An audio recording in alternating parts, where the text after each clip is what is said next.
नमस्कार दोस्तों, 11 सितंबर 2020 की फ्राइडे नाइट स्मैकडाउन पे हमने रोमन रेंस और जे ऊसो को स्टेज पे एक साथ खड़े हुए देखा। रोमन रेंस पे इस फ्राइडे नाइट स्मैकडाउन पे नेपोटिज्म फैलाने तक का आरोप लगा।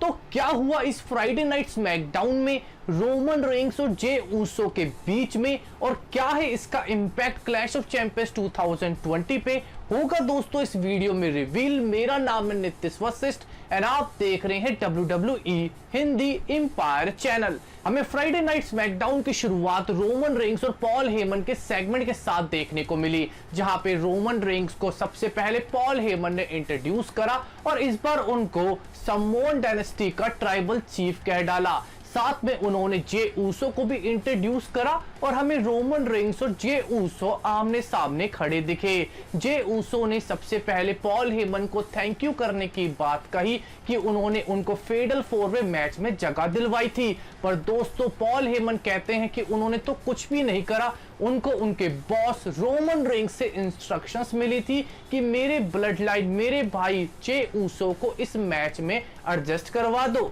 तो उन्होंने कहा कि तुम्हें थैंक यू अपने भाई रोमन रेंस को कहना चाहिए, जो तुम्हारे ट्राइबल चीफ भी हैं और तुम्हारे यूनिवर्सल चैंपियन भी। रोमन रेंस ने जे ऊसो को माइक पे कहा कि तुम डिजर्व करते हो मेरे भाई, तुम्हें भी यूनिवर्सल चैंपियनशिप का मैच मिलना चाहिए, इतने साल तुमने भी तो पापड़ बेले हैं।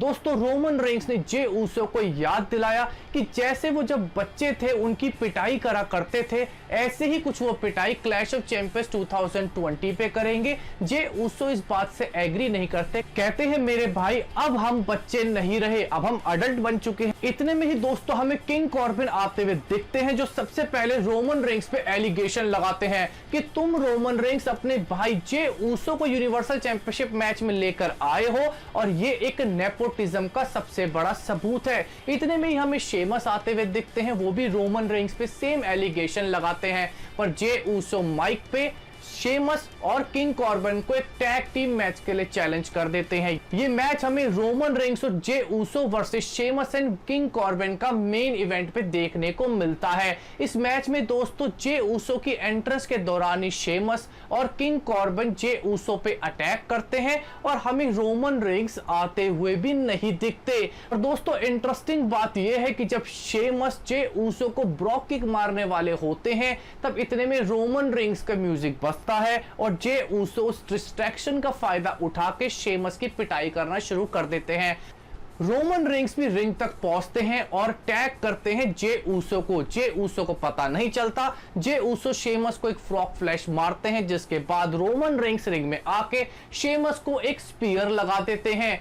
स्पीयर लगाने के बाद रोमन रेंस इस मैच को जीत लेते हैं, यानी कि टैग टीम मैच में हमें रोमन रेंस और जे ऊसो की जीत होती हुई दिखी। इसके बाद रोमन रेंस स्टेज पे जाते हैं, पॉल हेमन उनको यूनिवर्सल टाइटल प्रेजेंट करते हैं। पर इतने में ही एक ऐसा पल आता है जो क्लैश ऑफ चैंपियंस 2020 पे काफी ज्यादा इंटरेस्टिंग बन सकता है। रोमन रेंस का हाथ उनके ब्रदर जे ऊसो खड़ा करते हैं, जो एक इंडिकेशन है WWE हमें शायद फ्राइडे नाइट स्मैकडाउन में फ्यूचर में एक समोन हील टीम दिखा सकती है, बिल्कुल शील्ड की तरह, यानी कि रोमन रेंस उनके लीडर और उनके साथी जिमी और जे ऊसो। ये काफी ज्यादा पॉसिबल है। यही रियल रीजन है कि आखिर जे ऊसो ने रोमन रेंस का हाथ फ्राइडे नाइट स्मैकडाउन में क्यों खड़ा करा था। WWE टीज कर रही है क्योंकि सब जानते हैं कि यूनिवर्सल चैंपियनशिप के लिए हमें जे ऊसो हराते हुए नहीं दिखेंगे रोमन रेंस को, तो उन्होंने एक नया एंगल आज टीज कर दिया है। तो दोस्तों हम आज इस वीडियो में क्वेश्चन पूछना चाहेंगे, क्या आपको भी लगता है कि क्लैश ऑफ चैंपियंस 2020 पे हमें एक नई समोन शील्ड बनती हुई दिख सकती है? आप अपना ओपिनियन हमारे कमेंट सेक्शन में जरूर दीजिएगा। हमारे इस वीडियो को देखने बहुत बहुत शुक्रिया। हमारे चैनल को सब्सक्राइब कीजिए, लाइक एंड शेयर। आपका बहुत बहुत धन्यवाद।